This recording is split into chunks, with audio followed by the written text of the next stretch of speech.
Hello and welcome to Assorted Meeples. I'm Phillip, your host as always, and today I'm doing a bit of a cleaning because I realized that my desk, as you can see here, is trashed. That's right, I've been playing games, I've been doing projects, but I've gotten to the point where I no longer feel like I can do projects because I've got too much clutter.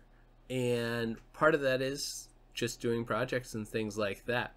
So I thought I'd go through some of what I have on my table right now and what I'm kind of working on.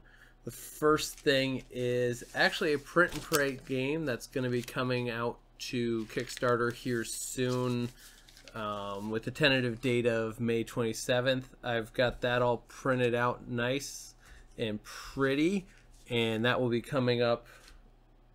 I should have a video of how I did my print and play very soon up on the board. But again, it's not very big, but it takes up room. I found a game called Filler Crash, which I have to go and look at the... you need to read through the rules and all that. But it looked like a really fun game by an artist. The same artist that did... art group that did... Dota's Riding Dinos and The War for Chicken Island and Kiwi Chowdown. I do believe they get all those credits for that. So real excited by the art, and it looks like a simple game where you're just chucking dice on a table and each character does things.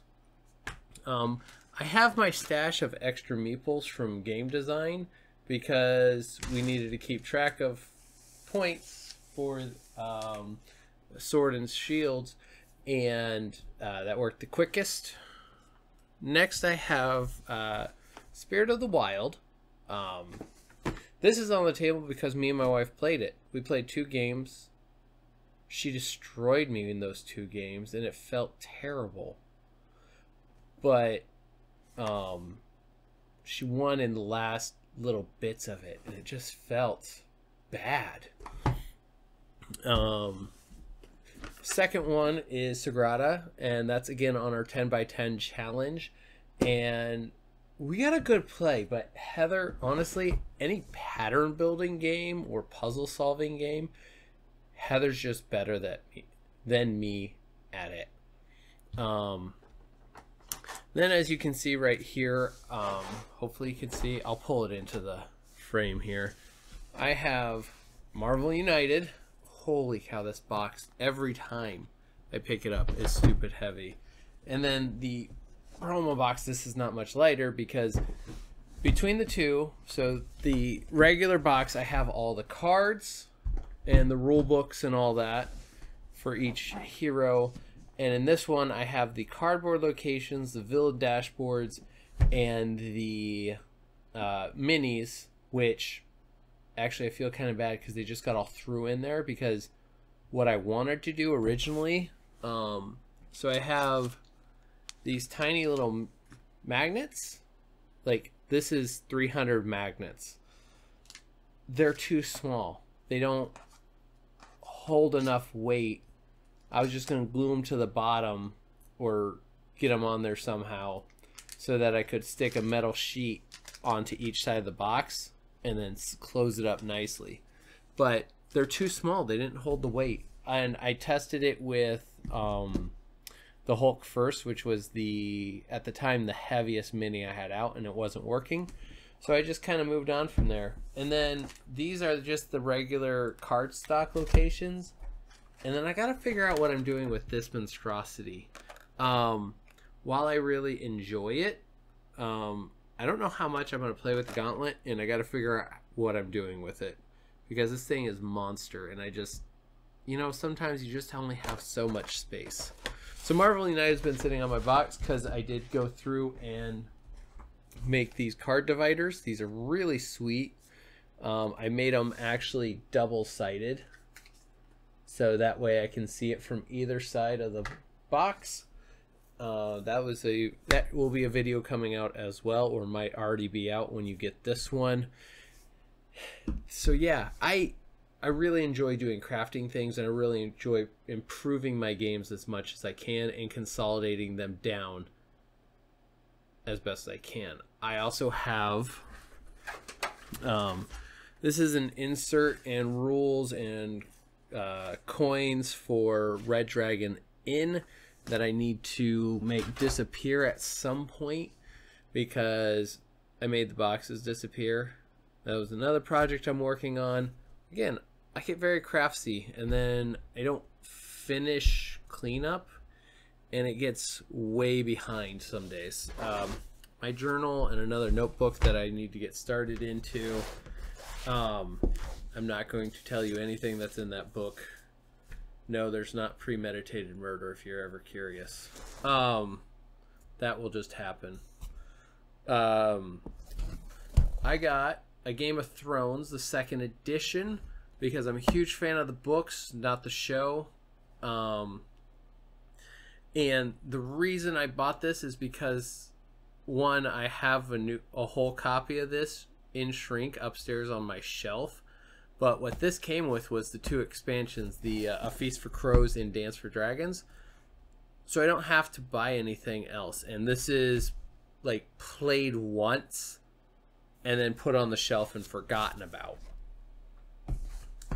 Back all the way back here, I have the rule books for Undaunted Normandy. Well, rule book and the scenario book for the 10 scenarios in Undaunted Normandy.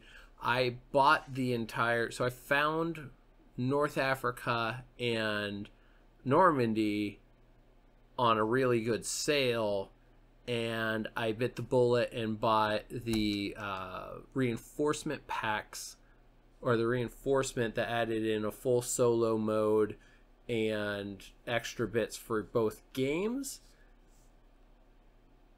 I haven't been disappointed yet. I need to get the reinforcements box open and get a look at it. But that's on my table because I've been taking these to softball games for my daughter, who's 3rd and 4th grade softball. And I just don't like softball or baseball. Just watching it is... I mean, I would watch paint dry or grass grow before willingly putting myself through that torture of going through to a game other than my kids, because I love my kids. That's all I can say about that one. And so I take rule books. It's, you know, part of my job is learning how to play games and showing them to you guys. So I take rule books to read. That's why they're out of the box. I got Hidden Leaders in, and I need to still do a full unboxing. I took it out of the shrink just to look at it, but all the cards are there. So, and I read through the rule books. I remember everything that's in there. This is a very quality game. I got early access to the full color print and play and covered it right when they started doing their Kickstarter, and it was absolutely fabulous. I love the full production copy. The box size matches the game fairly well. I have zero regrets about backing this one and getting involved with it at all. It is just pure wonder and fun. As you're trying to, you have a leader that you're playing as that is wins with two different factions. If they win, then you win. And so you're pushing the powers that be around on the scale, trying to make your winning conditions trigger. And it's just great because at the same time you're trying to watch what the other person's playing, trying to figure out what win conditions they're going for.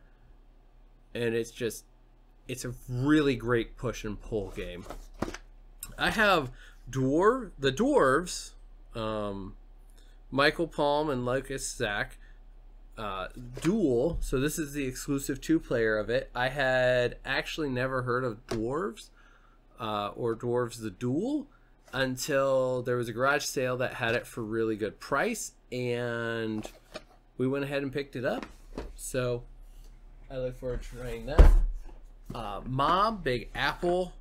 The production quality on this game is fabulous. Me and my wife played it, and it is a wonderful push and pull and finagle your way to victory that I was aware of, but the way it falls out is amazing. This is a game by Steve Finn. I would recommend it to a lot of people, even though the Gaming Goat had some stupid stuff go down there with its last Kickstarter, and so I'm gonna go into that one because it just went ugly. And last of all that's on the table is Age of Towers, and this is a tower defense game on your tabletop by Devil Pig. I saw this on a shelf and I was like, that looks like a really cool game, really interesting concept. I would love to try and play that. No, I'm not paying full price for that because it just didn't feel like the price met what you were going to get and the entertainment value you were going to get from it. Again, same garage sale as the Dwarf games. And reading the rule books, it looks really easy, straightforward. It is a 4-player game, and I am curious to see how it plays on the table. Devil Pig does put out some good games, though. I'm just not sure about this one. I do want to try their, is it Heroes of Normandy? And then they have the Warhammer 40k version as well, of the same system. It's just Warhammer slapped on it instead. But it uses cardboard counters instead of full minis to create the game, so they can produce it cheaper, and it's still a lot of fun. And the premise is they're trying to make that, you're trying to make that high action war movie instead of like full tactical. It's meant to be fun rather than a full tactical game. But that is actually rather stress relieving, just going through all the games that I had on my table. I need to get Marvel United upstairs on the shelf where it's supposed to be. Sagrada needs to get back to its home. I need to replace Game of Thrones as well on the shelf, and some of these other ones I gotta finagle and slide them in. If you're interested in Game of Thrones, I have a full copy in shrink that I'm willing to sell at this point because I now have 2. But those are the things that I've been working on and doing, and it was good just talking through things. Well, I also have, I have Small Star Empires, which I've wanted for a while, and Gaia Project that I am doing a little bit of a comparison against. I really enjoy Small Star Empires. I really enjoy the plays I've got of it so far, and I haven't even busted into the expansion content yet, which creates more options. And I haven't even been into the variants, but I have enjoyed what I've played of it so far. And then Project Gaia, or Gaia Project, sorry, messed that one up, I brought down because I want to try and play solo again and see if I can do it, because it is a dense game. But that's about it, and I now got this stuff picked up, so I'm now going to take it upstairs and get it put away, because I record in my basement because kids are sleeping upstairs and I don't want to wake them up. So we will see you guys next time. All right, bye.